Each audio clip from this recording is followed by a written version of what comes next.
Welcome to the best hour of their day podcast with your hosts, Jason Fernandez. And me, Jason Ackerman. With more than 20 years in the business, as both coaches and affiliate owners, our passion is to help create world-class affiliates and coaches by building better boxes. Welcome to the best hour of your day. All right, everybody, we are back. Jen Broxterman. Hi. A lot to talk about. Yeah. We did two. We get chatty. Yeah, we talked. We did two podcasts previously. I want to know what's new. You were just in Richmond with Mark England and the Unlifted crew. I was. One of the best weekends I've had in a really long time. I want to know how the Wolves are doing. They're great. The Wolves came up. Flashback. And everyone was like vibing with it. They're like, of course Wolves told you not to do chemotherapy and you're going to cure yourself of cancer. Yeah. Yeah. But what's new? What's going on? Yeah. So in the last year, I've just been, let's start with the recap of where we left off. Mm-hmm. This month is my 5-year anniversary of being diagnosed with stage 3 ovarian cancer. I was told I had an 8% chance I would stand here today and talk to you. Mm-hmm. And I looked at the doctor and I was like, someone's got to be in the 8%. Right. Why not me? So Thursday night, I just had my 23rd CT scan.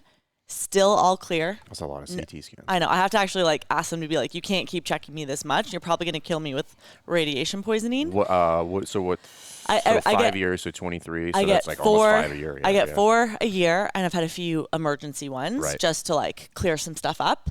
They've all come back clear. So I'm first and foremost celebrating being alive, being well, being cancer-free. And my nutrition coaching business, Nutrition RX, has just exploded out of the pandemic. So more growth than I could ever possibly imagine. Mm-hmm. We literally don't do paid ads. It's like a floodgate of people coming in. And then my certification company, Prosper, has just onboarded so many gyms and coaches, again, all organically. Which is the bigger of the two? Your nutrition coaching or They're almost equal, which is kind of funny. But one has fewer clients with higher ticket price, a little bit more scale. Right. And the nutrition has more clients, but yeah. What was the deal with Mark? What was going on there? So Mark England, been on the podcast for. Yeah. So I have done my level 1 and level 2 with Unlifted. And what he did is he put together a panel of 5 speakers that were students of his that are you guys are crushing it. Can you talk about Joel Cochran was one of them. He was. Yep. Man, that cowboy is a cool dude. He's a cowboy. Yeah. And he basically was like, are you willing to go up on stage and talk about something really interesting to our audience, but also highlight how Unlifted has shown up in whether it's your personal or professional life or both? And so we had to do it TED Talk style. I had 12 minutes and 3, 2, 1, go, get up. We're at the Bird Theater, Richmond, Virginia. Super cool. That's cool. Yeah. Joel's one of the speakers. I got to be one of the speakers. That's great. Yeah. I'm really excited. Joel is smashing right now. So he just put together. So obviously inside of Affiliate U, we do the business development, we do the coach development. Right. But then there was a gap that we had identified, which is people got stuff. Yeah. Particularly gym owners. If you're watching this, you got shit you need to deal with. And Joel's really good at that. Yeah. And so he put together essentially a 4-week course that we're just cycling people through. Wow. And it's really impactful because there's obviously certain roadblocks that we will come across with most gym owners. So let's just go over a couple. 1, time, right? They have stories about time. 2, money. Oh, yeah. They have tons of stories about money.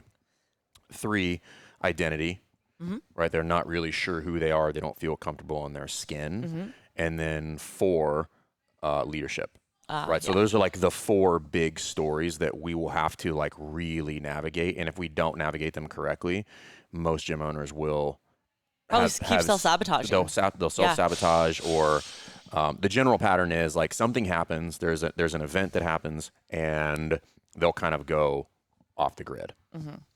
And every time we're just dude, where's this person? They come back and well, this happened. And I'm like, that's why we're here. Yeah. But I get it, right? So when we started thinking about it, okay, well, how can we be preemptive for those things? How can we start to address these stories or whatever so that we can either reduce the impact the stories have or prevent them altogether, at which point the gym owner will move significantly faster. So we're hey, we need to address what's going on here, and we need to reframe, redeliver, and optimize the delivery of the principles that we're teaching and provide more tools. So everything is an effort to speed up their progress while providing exponentially more value as we bring them in. And it's been really cool. Like the feedback that we've just gotten in, I think he's just wrapping up the first cohort maybe. Cool. Yeah. And people are like, dude, this is amazing. Like, so mind-blowing. yeah, Joel's crushing. So anyway, we're not here to talk about Joel. Sorry, Joel. But back to the event. So you were speaking. What did you speak about? So I told the story of how I picked a word, a symbol, and a teacup, and those 3 things saved my life. So the 12-minute story to 2-minute story is the night I got told I had cancer, I went into a mindset coaching exercise I do with my nutrition clients. I actually gave you a postcard before we started. And the analogy is, what's in your cup? Like if I bump your cup right here, please don't do that. And coffee comes spilling out, it's because Fern put coffee in his cup. If I bump you and tea comes flying out, it's because you chose to put tea in there.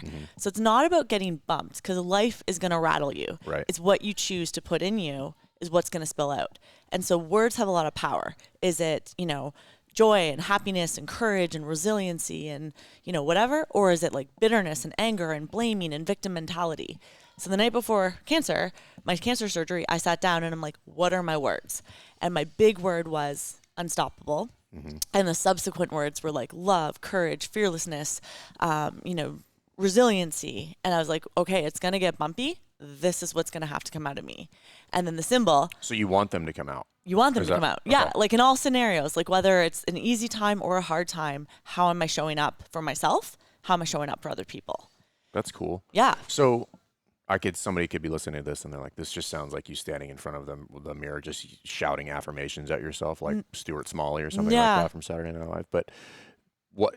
It's more of like a quiet confidence. So it's like, okay, today is like a shit day. Everything's going wrong, but I'm handling it with love, with patience, with resilience, with courage, with whatever words like really speak to you. Can I put anger in there? Like I'm just going to punch that shitty day in the face? You can. Is that the best way to? Nate knows how I roll. Like, I'm not gonna approach a shitty day with love. Sorry, everybody. Yeah. Okay, that's cool. So that was the teacup. Yep. And then the symbol, if you've caught one of my other weird appearances on this show, is a Care Bear. So I literally dressed up as a Care Bear, I think the last time we filmed. Yep. And the Care Bear idea is, I always think about like not only giving to others. So when I was a dietitian, I work a lot with eating disorder clients. And they need a lot of support because they're in a really low place. And I always would just think about, how do I make them feel heard, supported, cared for, valued, loved? And what was starting to happen in my nutrition practice is people would like come in dejected and they would just come out with their head high, a smile, like that human to human exchange of like, I just made this person's day better. I'm really proud of myself for being able to do that. And so I always gave this like private Care Bear love to people. And then when I got cancer, it was now the script was flipped and I had to actually be open to receiving every single human I'd ever interacted with did like the Care Bear stare. So they like linked arms and were like, we're going to help Jen get through this. She can't die yet. And I physically felt cancer dissolving and popping and dying. And I was like, there's love beams hitting me. And that's actually my chemo. Like it's wild and crazy and you can watch the whole story, but that's the symbol, it's the Care Bear. Okay. And then the word is the night I got a phone call being like, you've got cancer, it's really bad, we'll call you back. The instant word when I hung up the phone was, I'm going to be unstoppable. So my story on stage, the Unlifted group, was how a teacup, a symbol, and a word saved my life. That's cool. Yeah. I didn't realize, because I had spoken to Mark about it. I don't know when he invited us to. I think it might have been at the games. I don't remember, but I didn't realize it was such a large event. Because Mark's a little quirky, right? Like he has his like, I guess like private events at the house. Yeah. And then I didn't realize this one was like 100 people, and it was like incredible, like a more formal event than what we would typically be thinking about with Mark. So that's really cool. So what was the range of people at this event? Oh my God, you get everyone, and that's what we were talking about. Is everyone is like weird and wacky and so different. We all have different coaching businesses, but the connection of just like vibing on your best, highest level, right? That was a commonality. And so even I was supposed to like hang out with you last night, and I was like, Fern, I can't come over. I'm in the right room with the right people, having the right conversations. Yeah. I'm going to get up at 6 a.m. and drive here. And you're like, cool. I was like, I get it. Yeah. See you tomorrow. So it was that on like steroids the whole weekend. It was like every conversation was like, you've just given me a nugget of gold that's going to change my life. And I have like 50 of those to go home and take action on. So clearly there's some, because I've been in those situations too, not that room, but I've been in similar rooms. Yeah. What are some of the common themes that you are kind of, I don't want to say experiencing, but that are like, it's kind of like if you have a series of actors on stage, and Nate will vibe with this because he's been in the acting world, but like one of them is the main actor, right? So you have these spotlights, right? And there's a ton of conversations going on, but then eventually like spotlight hits one person, like boom, and all of a sudden you're like, oh, okay, I'm paying attention to that now. And it's kind of like that in those rooms. There's a lot of things happening on stage, but every once in a while, like bam, the spotlight will just hit one particular thing, and then you're just completely keyed into that.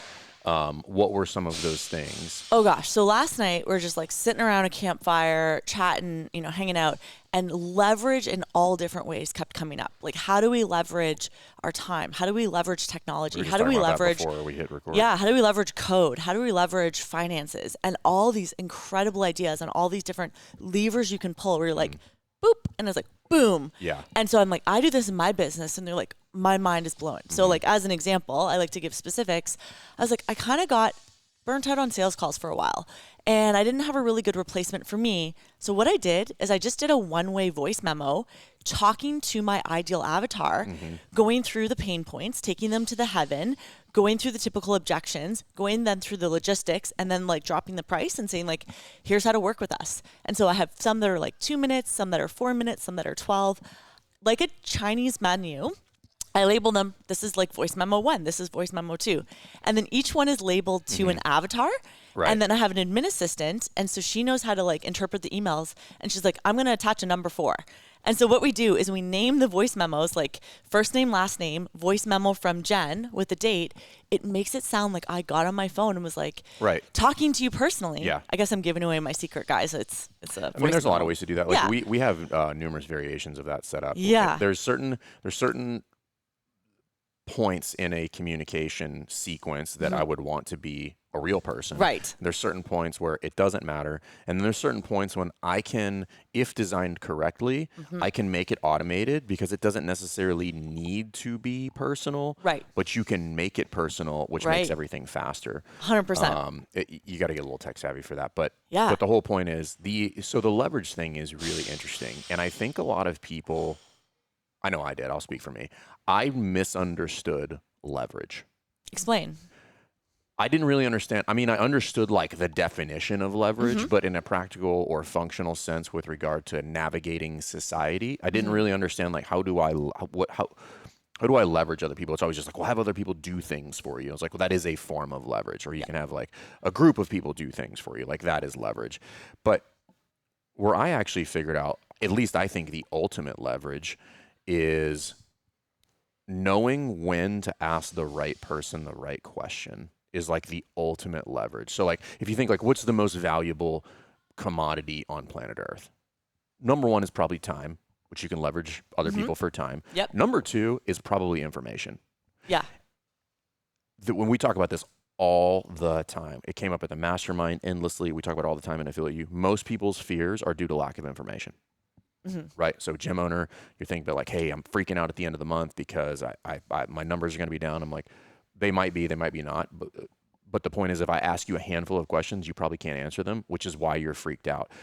Because even in a scenario where there was a downtrend, if you were armed with all the information about why there was a downtrend, you wouldn't be nearly as freaked out about it. Well, I can take action on this and this and this. I'm now not a victim anymore. Right. And so I look at leverage as like, who here has information that I don't know? Like we were just going through this as a team last week because we were, anybody who's ever managed a sales team knows that like momentum is king, right? So if you are not managing your sales team, and even if you have a sales team of 1, somebody who's handling their onboarding in the gym, and they're getting whatever number more strikes than they would want, right? That starts to impact, that like how they start to perform. Like it's just it's a psychological impact of sales. And so we were going through a series of just like we're not hitting the numbers. At which point it starts to weigh, and people are like, "This is dumb. This doesn't work." And I was like, "It doesn't not work. What don't we know that is resulting in this outcome. Right. And then the point was like, we just weren't asking enough questions. We were just like, it doesn't work. So we're just like, victim, right? Like, this is the way that it is. And I was like, that's never the case. Yeah. Because if you think about it, somebody knows how to do that. Yeah. Someone's figured it out. Somebody's figured it out. So who do I ask that has that? So called a couple people, got on the phone. They're like, hey, how do you do this? And I'm like, I do it this way. And they're like, I think you should try it this way. Yeah. And I'm like, that makes more sense. And I'm like, the team would actually prefer that version too. I was like, let's reverse engineer it. Let's do it that way. I go talk to the team. And immediately they're like, yes, that feels way better. And I was like, okay, cool. So that, I think, information is the ultimate leverage. And I think most people are just sitting around feeling like a victim, not asking for help, right? So like asking questions, asking for help, like that is leverage, right? You get to learn one more thing and move yourself along the journey. And the more I do this, the longer I do this, the more I understand that there is virtually nothing in the CrossFit affiliate from a metric standpoint or something like that, that you cannot manipulate. The reason you can't manipulate it is because you don't understand it or don't know what you should be looking at. And that's like my whole thing right now. Just like how much information packaged the right way, delivered the right way, introducing secondary leverage is like, how do I make this easy? It's always hard on the front end, because I got to figure out what I want. And then I got to figure out how do I make it easy to get the information. Yeah. Then I can double leverage that, right? I can leverage information and time now. Yeah. And then the third one is, okay, so I can get the information that I want faster. And then the third piece of leverage on top of that would be like, now I can teach 3 other people to do it. Right. And now I've got all 3 checked. And I'm like, great. Now we can go fast. Now we can go faster, and everybody wins now. Yeah.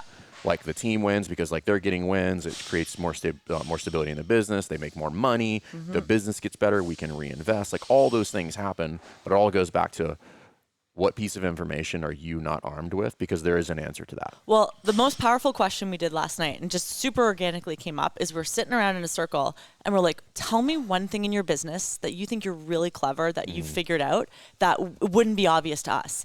And like we have a collective cannabis person, and we've got like, I'm in nutrition coaching, and we have people running huge certs and whatever, right? And so everyone's like, if I think about my business, this is something really cool. I either like learned from someone else, or I stumbled upon in a book, or I taught myself. And everyone's like, whoa, like how you do that in your industry is so applicable to my industry, but I never would have picked that up. And we just all went around and we're like, well, this is something cool I do. And so like, I'm going home and I'm like, I got to do this and try this and that. But that was a neat question, because it wasn't like, hey, solve my problem. I was like, tell me about something you worked through that you think is really like unique and special and just helpful. Yeah. And everyone just like so freely share it. Yeah. And I didn't have to pay like $50,000 to be in a mastermind. I just went to an Unlifted event. But it's and that's kind of what I led the last mastermind. I was like, hey, ask more questions. Yeah. Like ask for help. Yeah. Like you'll get it. Be vulnerable. You will get the help that you're looking for, but you got to ask. And I think you have to take your ego down too, and just like be open to be like, maybe I don't have the best way, or my way is okay, but someone might have tried something different, and that could be good too. I've gone back and forth on the ego thing. And I think for some people it's ego. For me, it was for sure ego. And I see it in 2 flavors, if you will. One is ego. The other one is shame. I think they manifest themselves the same way. Yeah. And the result is I don't ask for help. So it's kind of like, does it matter which one? Kind of, because you're going to need to unpack that and resolve that, or you're going to have to wrestle that monster. But the what's important is the result or the outcome is the same, which is you don't ask for help. So either I'm like, I know what I'm doing and I'm too proud to ask for help, or like I fucking don't know what I'm doing and I'm embarrassed to acknowledge that to the world. And that is, I don't know, I'm not a psychologist, but like so that is probably some level of ego, right? Yeah.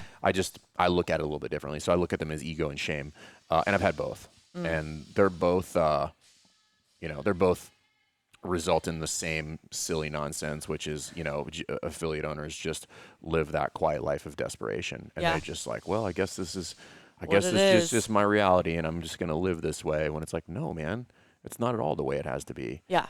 And that's really it's the whole reason we do what we do. It's just like, that does not have to be your reality. Like you can fix all of those things. You can live like the best life. Like I can think of nothing, like you're doing one of the most important things on planet Earth, which 100%. Is like reversing chronic disease and like make people healthy, functional human beings. So I'm like, that can be a good life for you. So Well, I want to riff off that a little bit. Okay. I want to talk about something called the iceberg of success. Okay. So I started. Like we talked about this a little bit, or maybe not. Maybe you did on a grad call. Maybe I think I did with one of your private calls for your students. But it started with just kind of my own students being so stuck in their own shame and heads, and then they're like, "But no, like just tell me the information. Like it's the information that I don't have." And so I sat down and on like legit a scrap piece of paper. At first, I just drew the top 3 things, which was willpower, knowledge, habits. At the time, I wasn't even aware of how important the environment and the mindset was. I was like, I think you're stuck because you are trying to be Rammy. You're like, I got to learn about like nutrition on the internet, whether it's like keto, paleo, vegan, gluten-free, whatever.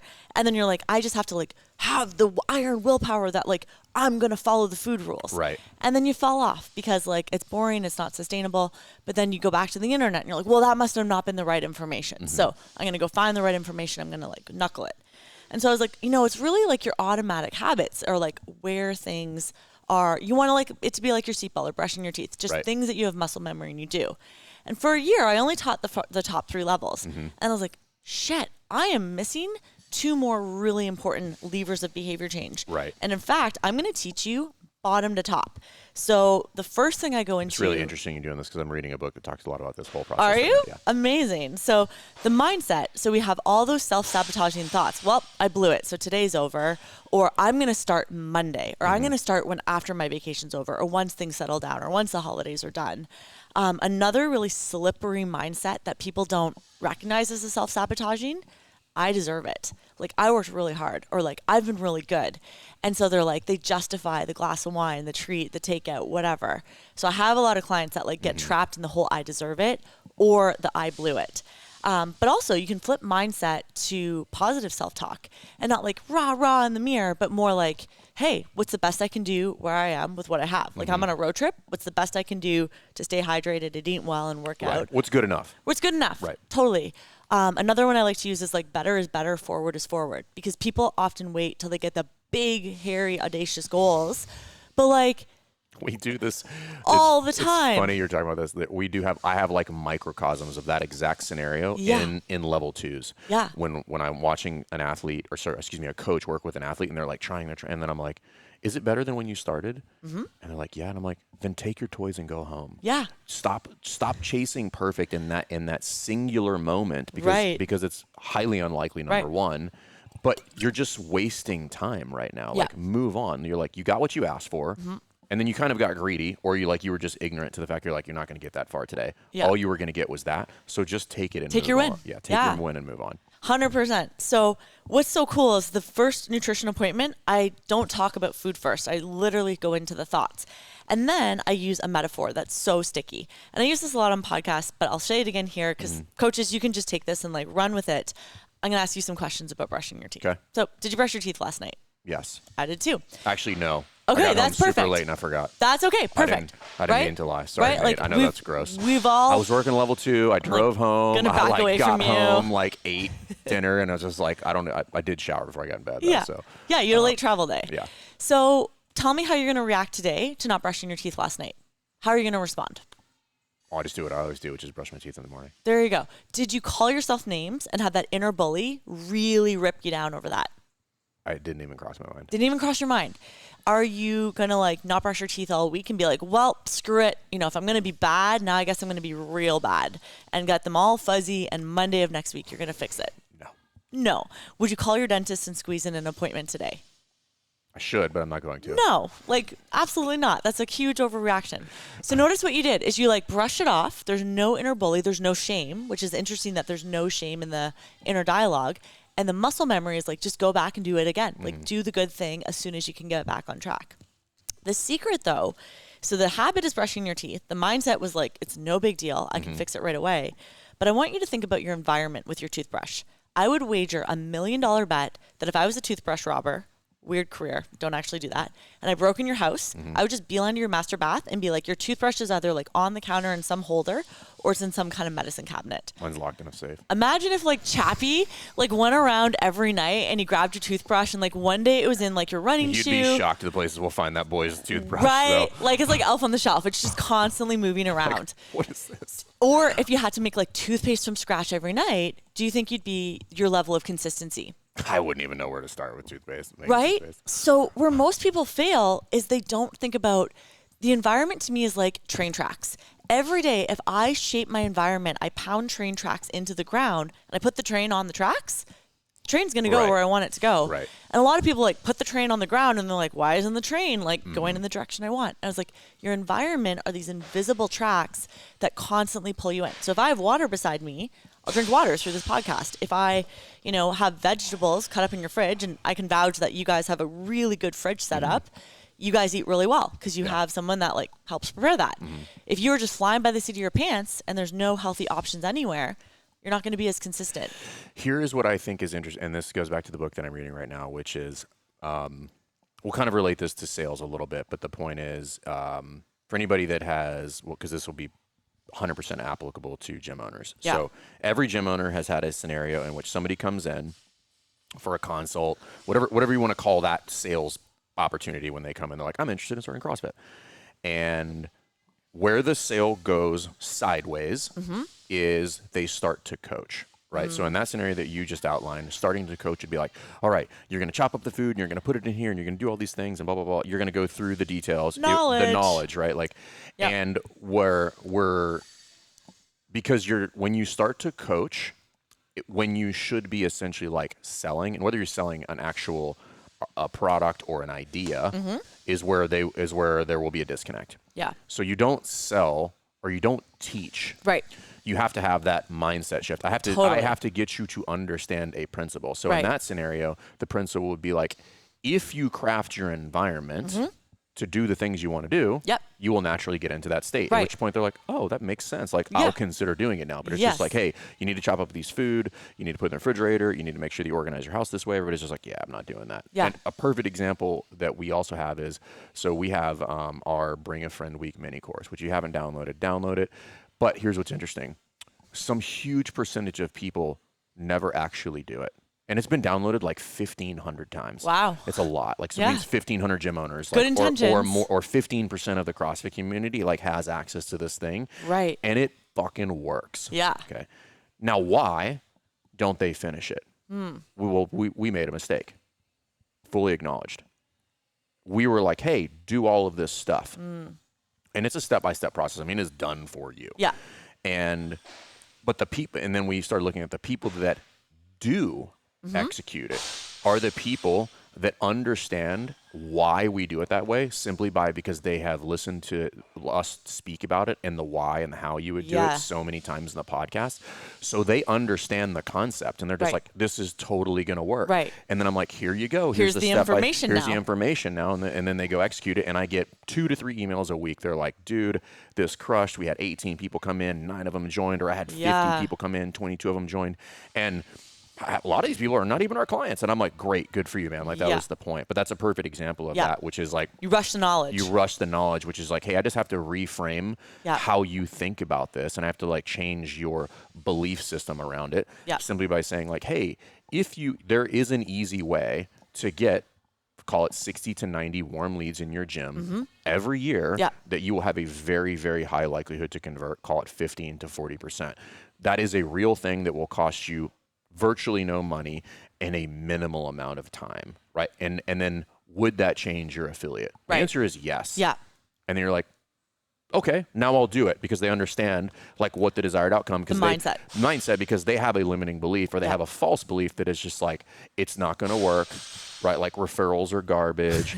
There's no way people are going to take me up on this. Right. And it's just not true, because we've tested it hundreds and hundreds and hundreds of times at this point, and it works. But if you don't buy in on the first idea, which is like, that limiting belief you have is actually not true. That's just the way you think. Probably because you don't have enough information, but I can't do those out of order. Right. I have to give you that first thing is just like, hey, this is what you believe now. This is actually how it works. And you're like, oh, okay, cool. Now I'm open to the idea. Give me more information. Well, and then I try it. I'm going to pull 2 words that you just said. And I don't know if you noticed that you said them. You said minimal and easy. Correct. And so I think any good coach knows that if you information vomit and you give the whole thing all at once, like you could take your whole amazing program and vomit all over people. Everybody.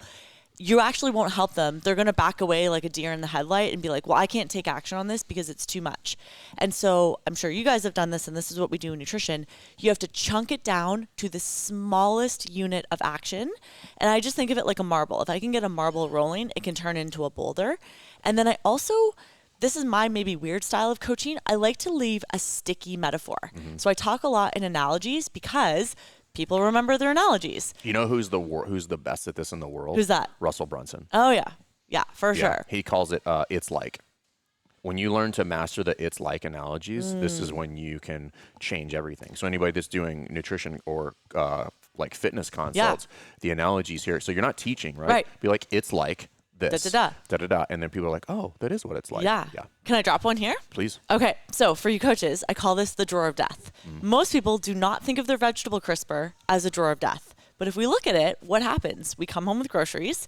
We have the best intentions, right? We're going to eat them, put them in the crisper. Some come out and end up inside of us.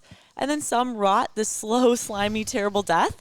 And then every week we throw it out and we feel bad. Are you murdering your vegetables? Are you PSA. Yeah. Please stop killing your Stop killing your vegetables in the drawer of death. So what I did, I'm like an executioner in my home. I'm like, hey, let's go see who we're murdering in the vegetable tray today, kids. Yeah. Anybody can take those celery sticks out? No. But as soon as you think of your vegetable drawer like that, you're like, oh crap, yeah, that does happen. So then I'd lead it into like, what's the next smallest action? So many ideas about this with my kids. I'm like, let's save the vegetables today, kids. And yeah. So when I was in university, I was taking a psychology class and learning about behavior change, and our prof dropped the idea of anchoring. And anchoring is when you glue a habit to something that absolutely happens. So a good example would be if you sit in your car and you're about to drive, you've probably anchored wearing your seatbelt to driving. If I'm going to wash my hair with shampoo, I just follow it up with conditioner. So I don't put conditioner in my hair if I didn't shampoo it first. Right. They're glued together. So I give an example of anchoring with the drawer of death. When you come home with groceries, you put them away, right? You never just leave them on the counter for 5 hours and be like, oh, I'll get to that in 5 hours from now. Right. So as you're putting chicken and fruit and veggies away, why not just wash your vegetables that very second, put them in a container, like normally I put a paper towel on the bottom for moisture control, chop up peppers and carrots and whatever, put them in there, front and center, pop in a lid, and it's now just a part of unloading groceries. And it takes 5 minutes. And so as an example, I'm going to show you like a real life client. She was like, I count my calories, And I was like, I'm going to make this so damn simple. So we talked about like taking her plate and trying to get a half plate of veggies about the size of her hand, lunch and dinner. And she had failed online tracking. I'm like, we are going to do this old school, or you can do it in your phone. But we just did a check mark to be like, I had vegetables 1 time today. I had vegetables again today. Check, check. And then every time she just made her veggie bucket, all she had to do was put a VB down to be like, chop my veggies. And then we were working on getting her off an afternoon soda, trying to have a water before she came to like a 5 o'clock CrossFit class. So she had done all the like high knowledge approaches to lose weight. None of it worked. And I was like, I'm going to make it the minimum effective dose. And so like an excited kid at the end of the month, she's like Jen, like I have so much energy. I'm already down 5 pounds. And then with curiosity, we kind of looked at the pattern. We celebrated the wins. The only week she was a little bit inconsistent with her veggies was the weekend she was away, didn't make her veggie bucket. So then month 2, we kind of progressed in the nutrition coaching relationship. And she's like, I'm really getting value just tracking the veggies twice a day. Can you see this, Nate? Okay. We can zoom in. We can take a picture if we need it. But we now were like, well, protein's now the next important step of the puzzle. So I didn't overwhelm her. For anybody that's listening to the podcast, Jen is showing a worksheet. It's essentially a calendar with a bunch of checks and what looks like smiley faces. But yeah, exactly. So each time she had like a protein source, and that's where I introduced that little piece of information. Right. She just had to add a dot, and then we were working on some stress reduction. So each time she went on an after dinner walk, instead of like sitting down to Netflix and stress eating. And so this is a really neat example where I start with a sticky metaphor. I teach her the iceberg of success. I get in the headspace of the toothbrush of like, show me your toothbrush rep. That's all I want to see. And if you miss a rep, brush your teeth the very next box. Right. And so people can see a missed rep is not like a catastrophic end to momentum in the week. And I do this digitally with people too. This sounds silly though, right? So I'm going to ask you a question. Yeah. Right? So I'm looking at this. Yeah. What do you see as a coach? A lot of work. Do you? I do. And how so? Just meaning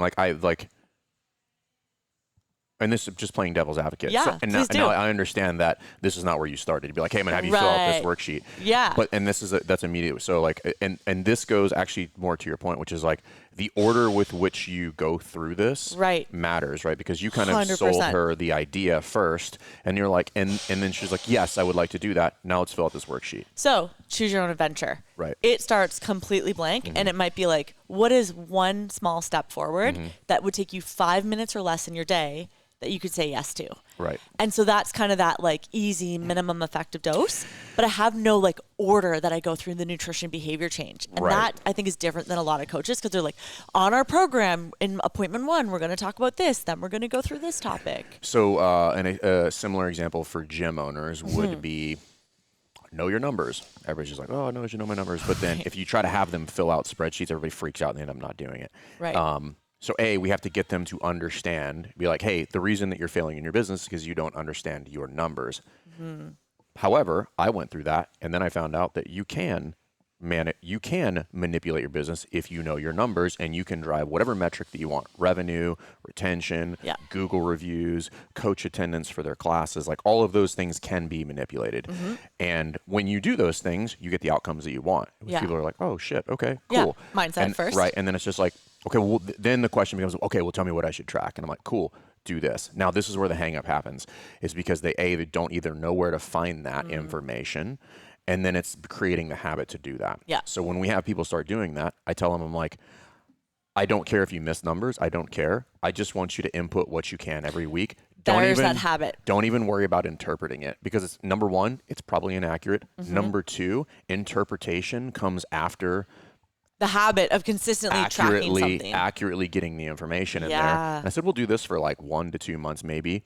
You'll start to figure out some things, and then I'm going to help you plug the gaps in here. Right. But everybody has to go through that, because all they see is a spreadsheet and more work. It's overwhelming. Without having to understand and be like, oh, the reason I'm having this problem is because I don't have the information. Yeah. If I did have the information, I could drive any one of those metrics any way that I wanted. And shit, even just purely, if I didn't even tell you anything, if I just gave you a series of numbers and I said, this direction is good, this direction is bad, and you looked at it every week, eventually you would start, like human nature would take over and be like, I don't like that number. You wouldn't even know why. Yeah. I want to drive that number in the other direction. Yeah. And then you would start doing things that would like start to move the needle. And like a basic example would be, I heard there's 2 ways you could talk about this, right? So I travel a lot. We were talking about this like before. I travel a lot. I'm on a 9-week stretch of traveling every weekend. It's like I don't know how many days it is, but it's a lot. And when I get home, the first thing I do is unpack my suitcase and I put everything away immediately. It doesn't matter what time it is, does not matter whatever. Now, some people are like, you're a sociopath. Maybe. But why, right? It's not be like, oh, you're hyper organized. And it's like, nope. I actually never did that until about 2 to 3 years ago. I'll just leave shit everywhere. Yeah.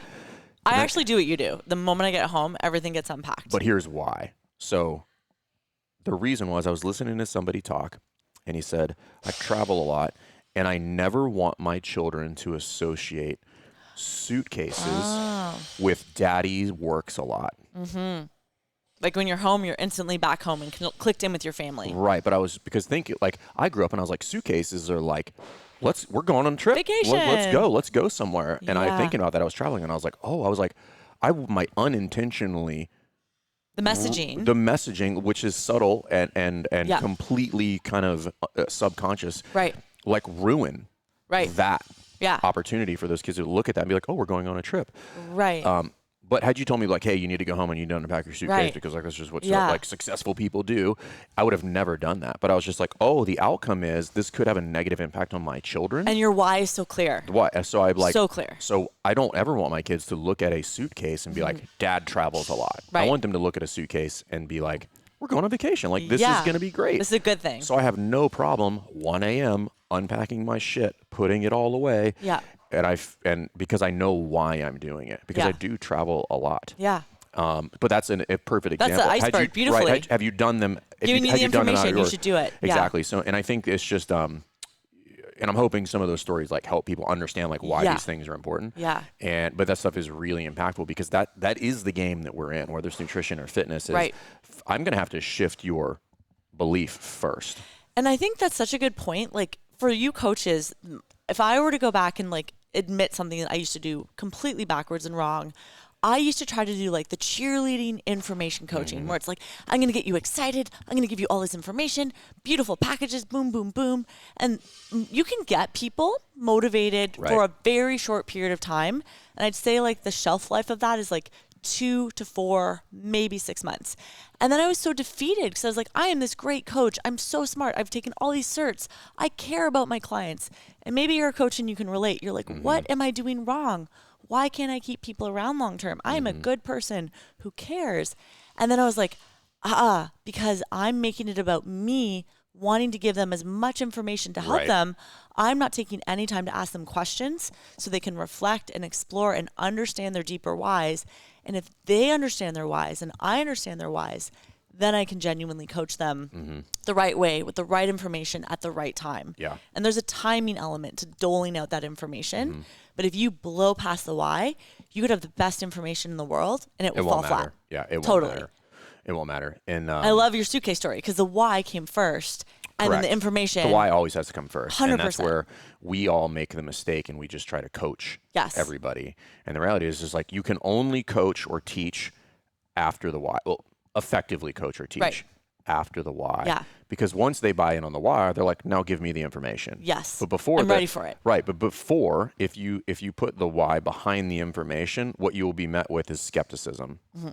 Always. Yeah. Because what you haven't addressed is like, what is their current belief, right? So whatever information that you're giving them, they're going to be like, that's not really going to work for me. Like I've got special circumstances. I'm a snowflake. Like, whatever. Yeah. And you're never going to get past that. Like it's an impenetrable wall unless you put the why in front of that, at which point the wall starts to crack. Yeah. And then I can get into some of the analogies that like it's kind of like whatever. And then each time you throw one of those in there, you start to crack the wall a little bit more and a little bit more. And then eventually they're like, tell me how to do this. And I'm like, great, now we can get to the information. Let's start tomorrow. Giddy up. And that is actually what makes coaching and teaching or even sales, because they're all kind of the same thing. Yep, they are.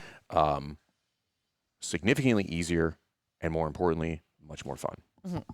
Because you're like, I don't have to give you this full body of information. Right. I just got to crack you just a little bit. Yeah. So that you're open to the idea, and then you're going to come to me about like why. And for coaches, like if you slow down the information, you keep people around longer, which is good for them and good for business because they can execute fully on that little piece of information you've given. And then when they're ready for fresh information and fresh new action, you've got more to give them. Versus I have nutrition coaches that come to me and they're like, I kind of took them through my 3-month onboarding process. What am I supposed to talk to them? I've told them all the things. Like they should be drinking water. They should be having their protein. They should be eating more veggies. I told them all the things and they're not doing them and I don't know how to help them. Right. And I'm out of topics. Yeah, they haven't gone through the full story arc, right? So anybody that has heard the hero's journey. Oh, yeah. The hero's, I think it has like 17 actual steps to it, but you can condense it down to about 7, I think. But understanding like how and I know somebody's going to go read the hero's journey, be like, oh, I'll just do this. And it's like, you're going to need to walk through that exercise many, many, many times before you really start to understand it. And you could do it seamlessly. It's very difficult, particularly if you have not sorted out your own stories. Once you sort out your own stories, like it's like reading the Matrix. You're like, oh, yeah, shit, you have stories and you got stories and like all sorts of crazy stuff. And then you can learn to reverse engineer those and say, okay, cool. Like that person definitely needs my help and wants my help. They're just in their own way. So how do I move them out of the way so that I can help them resolve whatever the problem is? Yeah. And it's like, what we want to do is just like burst right through the wall and be like, hey, if you just work out 3 to 5 times a week and eat, nuts and seeds, vegetables, some fruit, little starch, no sugar, you'll solve all your problems. And they're like, cool story, but I'm special, so I'm not really going to do that, because we skipped several steps in that whole process. Yeah. And the people that are easy sales or easy conversions, whatever you want to look at it, they're like already gotten there. They got there without you. Yeah. Most people need a skilled coach. They need you to get to that point. 100%. This is why it's always funny. CrossFit affiliate owners at large, they're like, I'm good at sales. Like we close like 90%. I'm like, fucking everybody closes 90% in the CrossFit affiliates. Like if the person took the time to walk into your gym, they're buying. And I've said this before, unless you just take a huge dump on the floor when they're there, right? Like they're buying. Like if they don't buy when they showed up, you messed up. 100%. They had already made the decision. You actually convinced them not to. And this is where when a really good example of this is that when people transition from organic lead generation to paid lead generation. And they're like, what's going on? Like, why won't anybody buy? I'm like, Right. oh, you don't know how to do this. Yeah. And I know because I've lived that life. Right. It's not the same. Yeah. It is completely not the same. It's like apples and monkeys. Steak. Right. Like, monkeys, like not even food anymore. I mean, potentially food, but and understanding like those people that came in, they've already gotten through many of the steps and they're like, hey, I'm here for the information.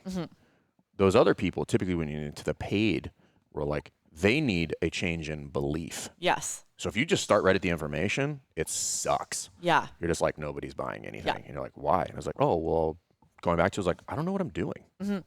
Right? So then leverage. Yes. Who does know what they're doing? Anybody here close at a ridiculous rate? And like, oh yeah, I do. I close over there. And I'm like, cool. Can you tell me what you do? Yeah. They're like, oh, I do this. And I'm like, oh shit. Okay. Yeah.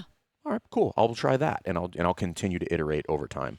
But those are all just like little like tiny versions of that. And I feel like we're having such an interesting full circle conversation because it started with sort of that ego or shame of like, I'm going to put my hand up and say, who's better than me? Like I always use the phrase success leaves clues. Right. So if I'm looking to get better at something, where's the most successful person I can go find that information from? But I have to understand my deeper why and work through my stories of where am I feeling a block? And, is it okay for me to go ask for help from someone else? So, yeah, love it. So tell me about what you got going on now. Yeah, so I have a certification company called Prosper Nutrition Coaching. It was born out of us having a nutrition center in our CrossFit gym. So my husband and I had CrossFit in London for 16 years as an affiliate.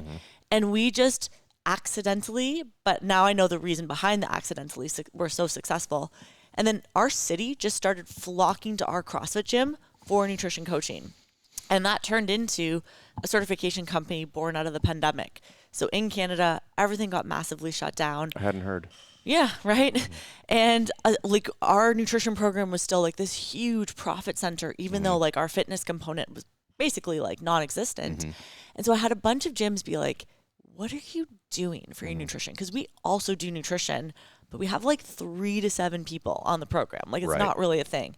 And we have like 30 new clients a month after month after month. Like we have a base of like 400 to 500 active clients that my team fulfills. And we coach off of habit-based mindset, environment design coaching, a step at a time, doling out the information, doing some story work, working through those mindset blocks. And so I had a gym owner be like, can my coach be like a fly in the wall? Like, can they just come watch you? Like, what are you doing that? It's kind of like when Glassman started seminars. We're like, hey, you doing a seminar? And he was just like, just come watch me. Yes, next week. Yeah. And so then it became like get on camera and like actually turn this into videotaped modules. And it turned into 300 gyms that have like certified their coaches to be like, we want to get better at this. We want to make it our own. Of course, we try to help you individualize it, but it's like take all the resources, hear me teach all the analogies and games, do a lot of it's like on camera, and then go have fun with it. And then introduce this, like refresh this with your members and also expand your mindset. This is going to grow outside your box. So don't just think this is a nutrition program just for your gym members. Think bigger. Right. How can you actually bring nutrition to your community? And we give like workplace wellness talks and handouts and presentations. And so what's so cool is this ripple effect. And I've had now gyms go through it where a coach gets certified and then, helps a member lose a lot of weight. And then that member's like, I'm going to go get certified and join that gym's coaching team. Right. And I have like, members impacted from the certification who now are like certified coaches. So basically I'm just certifying coaches and gyms to help them get way better at nutrition coaching. What is one of the biggest hangups for CrossFit gyms? Because I'm assuming you work with not just CrossFit gyms. Yeah. We only work with CrossFit gyms. Right. what is one of the biggest hangups for CrossFit gyms in launching a nutrition program? It is the story in their head about time of like, oh, I know this is important. It's a important but never urgent problem. So the can gets kicked down the road. They're like, you know what? It's open season. I can't take this on mentally. I'll do this maybe after the open. You know what? We're doing a little reno. My brain's kind of like tied up in that. And so they think getting a nutrition program has to be this huge, scary, overwhelming, I'm starting a second business. And I'm like, no, you're complementing what you're already doing. And this takes I'll push back a little bit. You are starting a second business. Okay, fair. It is a slightly different model than fitness, but you are sitting on a gold mine. Like you're having an opportunity. There we agree. Yeah, to add tons to your average client value. But it's not as hard, like it's not a hard business model. Like nutrition coaching isn't. It doesn't have. It's not complex. Not complex would maybe be a good way. But it can be hard.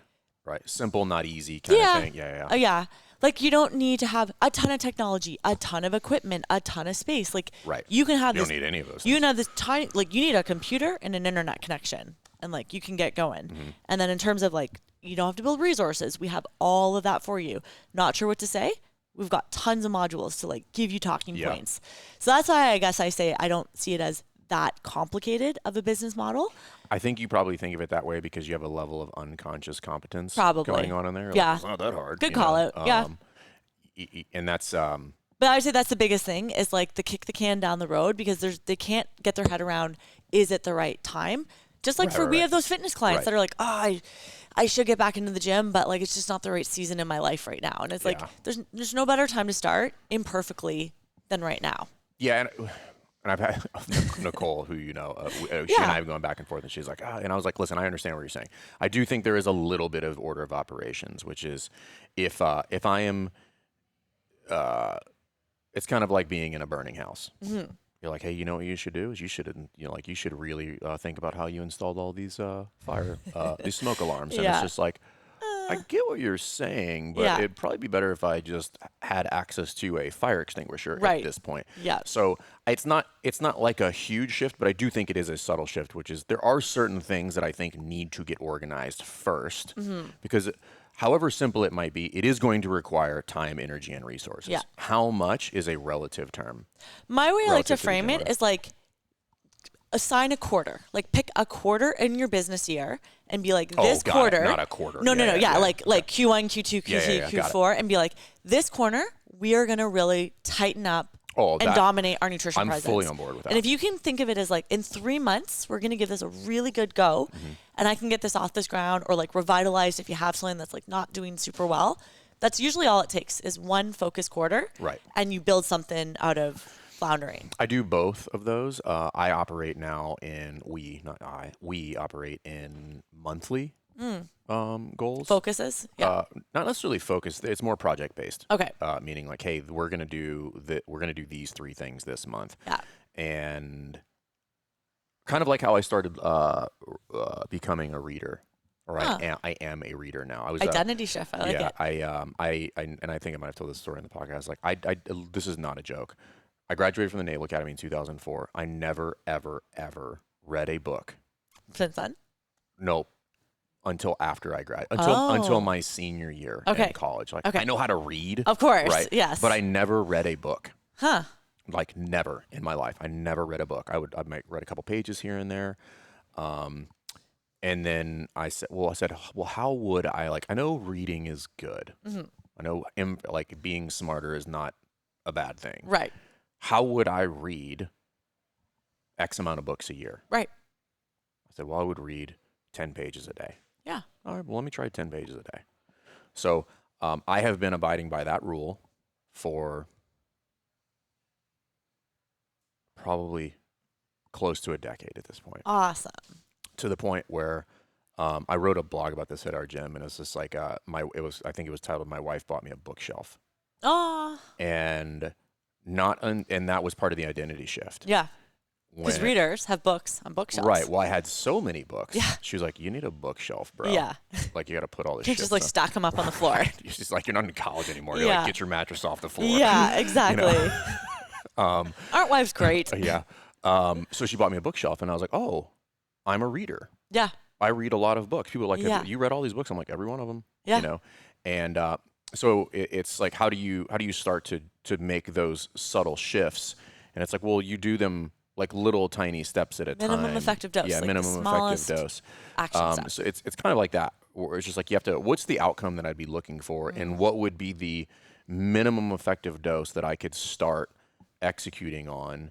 And then, so I took that and then I rolled it over to like, okay, well, if I wanted to, you know, take whatever 25 to 36 projects annually, and take them from idea to implementation, what would that look like? It would look like 2 to 3 a month. Yeah. Probably going to miss on a handful of these.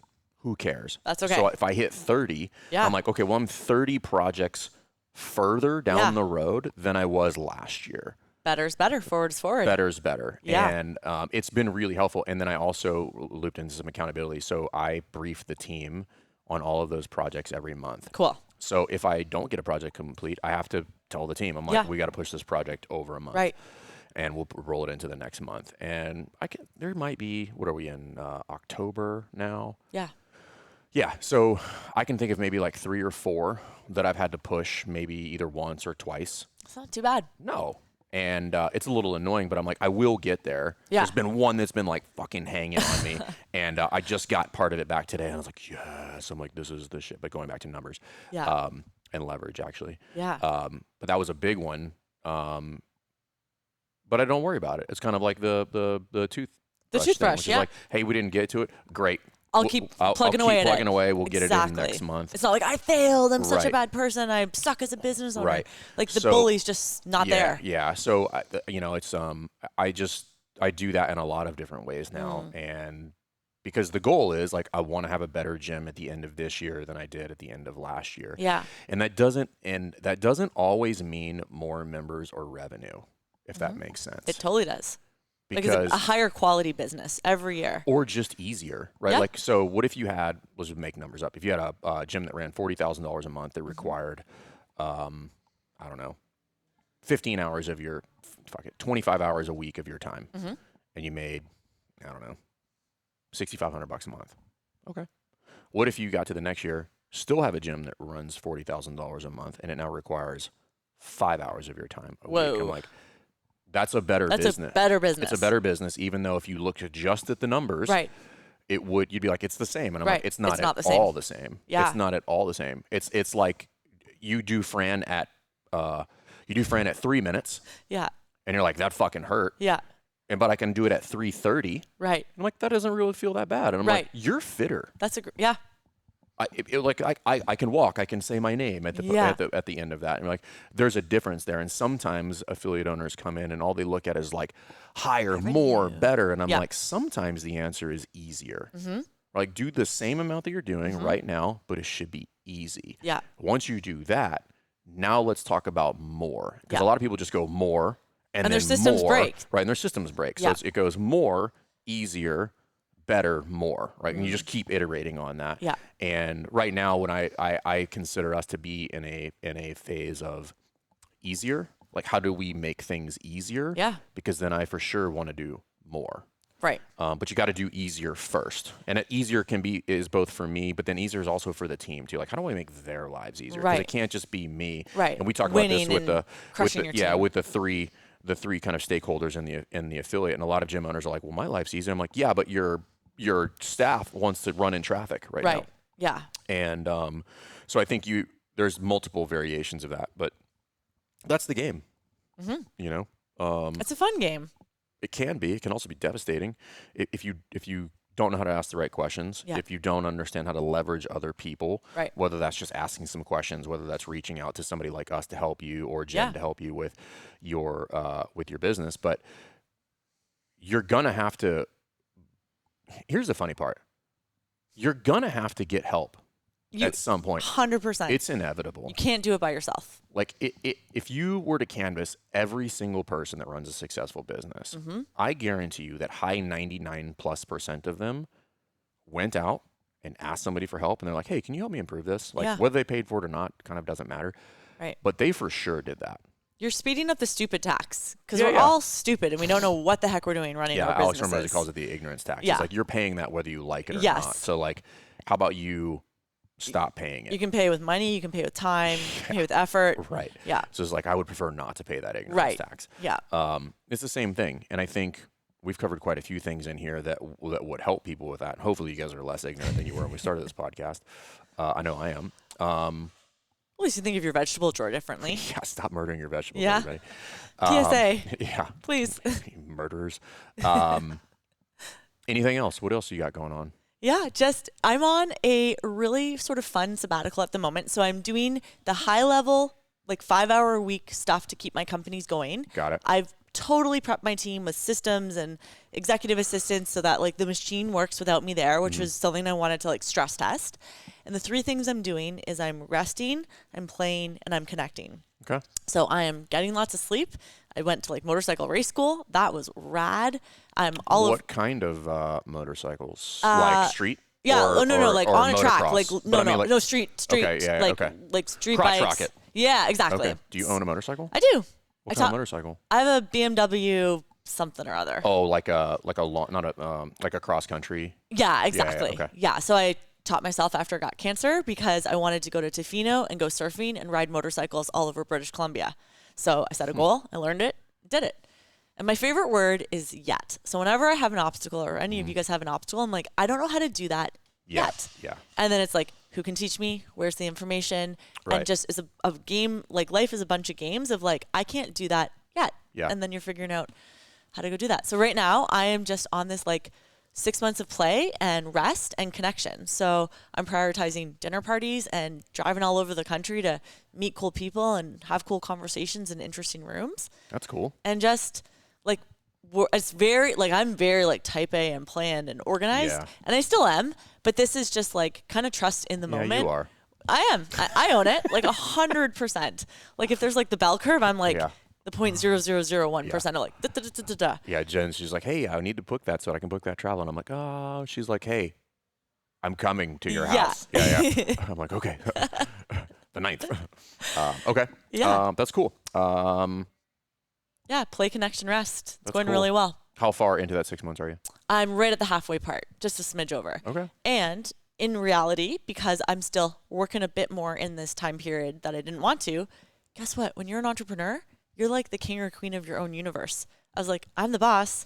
I can just extend it a little bit longer. Yeah. And I looked at it. I actually was sharing this with someone. Sad part is a lot of people don't feel that way. I know. I was sharing this with someone last night, and they're like, thank you for sharing this perspective because it's like changing my mind.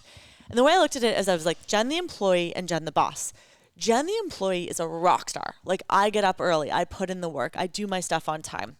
I do overtime if it's required. I care. I go the extra mile.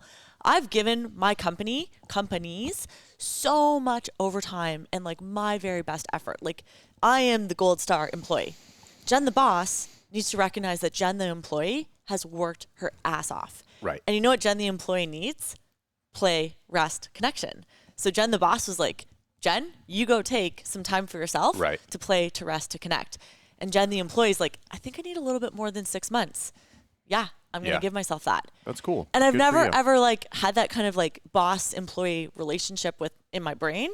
But we definitely slave drive ourselves if we're not careful. I definitely have. It's a problem. Yeah, it's a pervasive problem. I feel, I don't know, this is probably a story I'm telling myself. Soft talk acknowledged. It's really a struggle because I enjoy it. Mm-hmm. I think we all do. I'm good at it, and it's going well. Yeah. So it's like, whoa, what's the bad part? Well, the bad part is it's a weird question to ask, which would be, what if it was easier? Mm-hmm. What if it was better? Mm-hmm. What if you spend a little bit more time doing some of these things to facilitate all of that?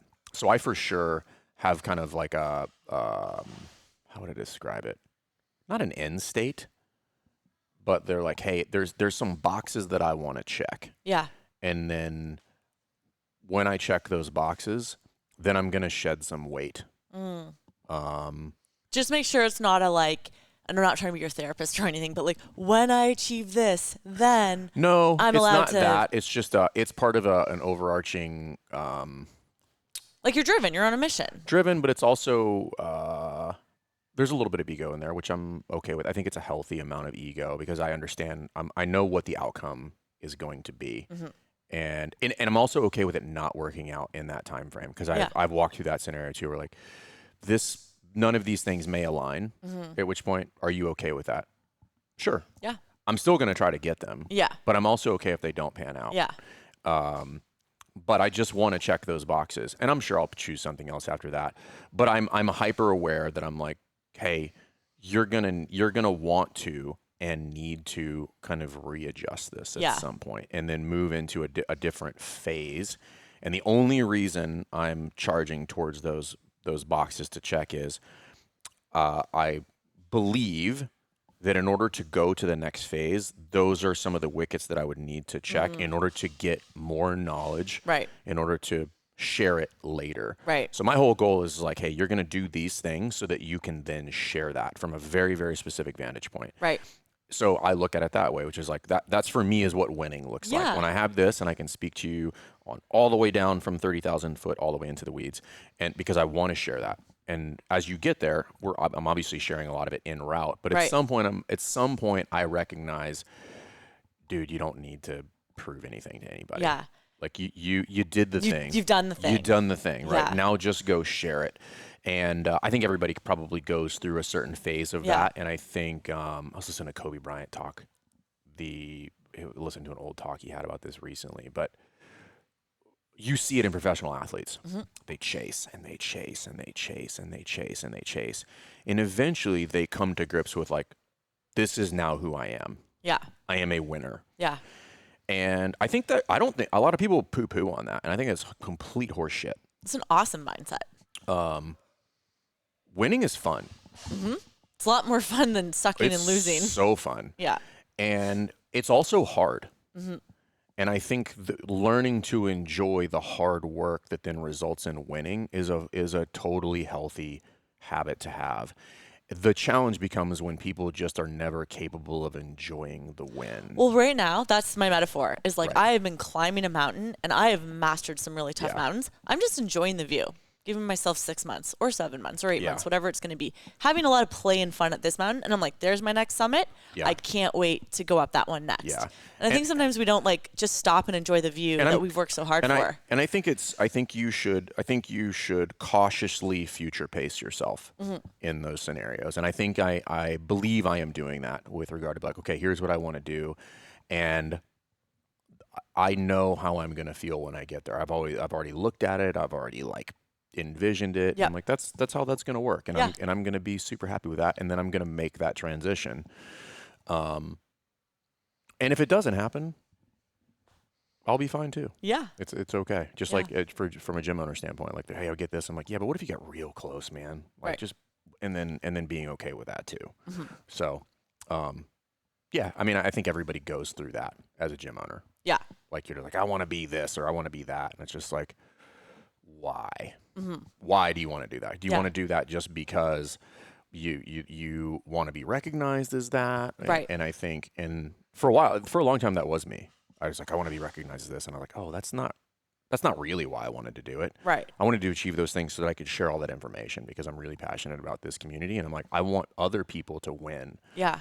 So I'm going to climb up there first, and then I'm going to be like, yo, here's the easiest path, everybody. Like, here's the boots. Here's the rope. Here's the rope. Here's the boots that you should wear. Right. This is going to give you the highest probability of success, and you can avoid fuse blisters. Yeah, you can avoid almost all of the pain points involved with that. You're still going to have to learn your own lessons, and it's still going to be climbing up a mountain, but this one is significantly safer with a significantly higher likelihood of success. Yeah.